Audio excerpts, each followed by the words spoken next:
du Père et du Fils et du Saint-Esprit. Je le dis au moins 12 fois par jour, que je sois joyeux ou triste, mes fidèles accourent. J'ai bu la coupe du supplice et bientôt mon cœur n'aura plus de larmes. Je fais des tonnes de sacrifices et malgré tout, c'est sur moi qu'on pointe l'arme. J'ai renoncé à ma vie et j'avoue que je savais ce que ça coûte. Je ne m'attendais seulement pas à cette génération.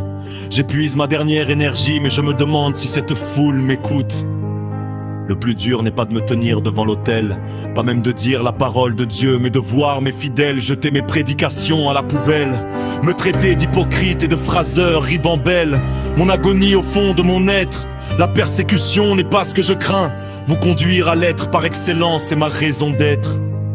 J'ai du mal à détacher vos regards des non-êtres, et là ça craint. Une douleur profonde traverse mon âme.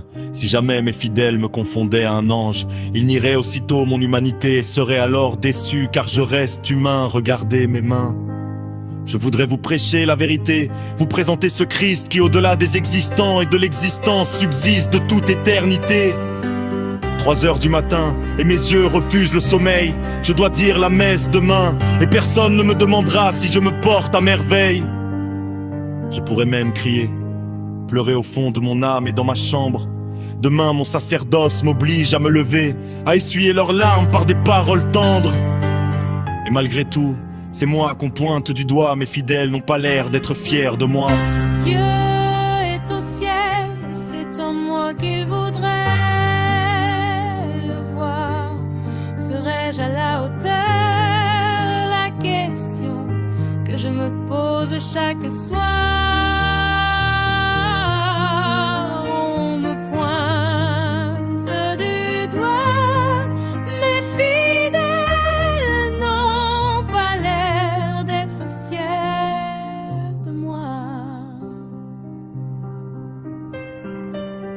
Ils en ont marre de l'humanité, de ses fragilités et limites. Ils voudraient faire de moi un ange en pleine cité, m'élever au rang des parfaits, demanda Tite. Ils voudraient que je sois un homme et en même temps Dieu, que je sois la solution à leurs problèmes, un ambassadeur du royaume des cieux. Ils voudraient que je leur prête une oreille attentive, que je sache apporter à Tille des réponses qualitatives. Ils voudraient que je leur montre le raccourci du ciel. La route est longue, difficile et trop de soleil. Mon cœur s'emballe alors et mes mélodies orgament. Ils ont du mal à comprendre mes accords. Mes vers s'adressent aux âmes. Dieu est au ciel, mais c'est en moi qu'il voudrait le voir. Serais-je à la hauteur? La question que je me pose chaque soir. On me pointe du doigt. Mes fidèles n'ont pas l'air d'être fiers de moi.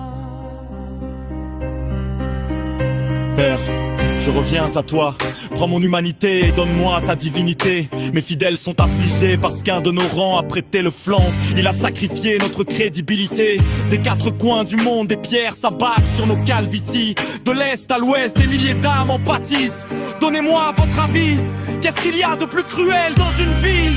On a trop de peine à décrire nos peines qui s'enchaînent dans la longue chaîne de l'histoire. Tâchez certes, nos efforts sont tous sauf vaines. On nourrira tout sauf de la haine. Ils nous ont tous mis dans le même sac, flagellés par les paroles poignardantes. Beaucoup ont joué des cartes.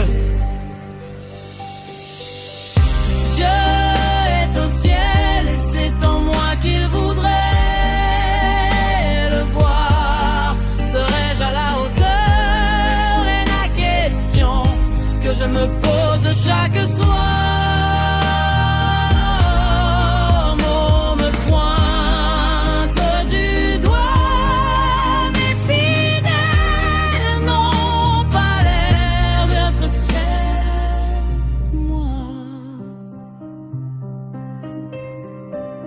Du haut de ma chair, je m'écroule en pleine célébration.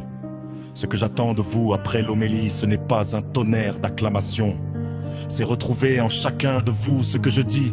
Pas des amens vides, de véritables signes de transformation. Malgré la douleur et le nombre de coups, l'amour de Dieu et la soif de votre salut me poussent à rester debout, à vous dire chaque jour, le Seigneur soit avec vous.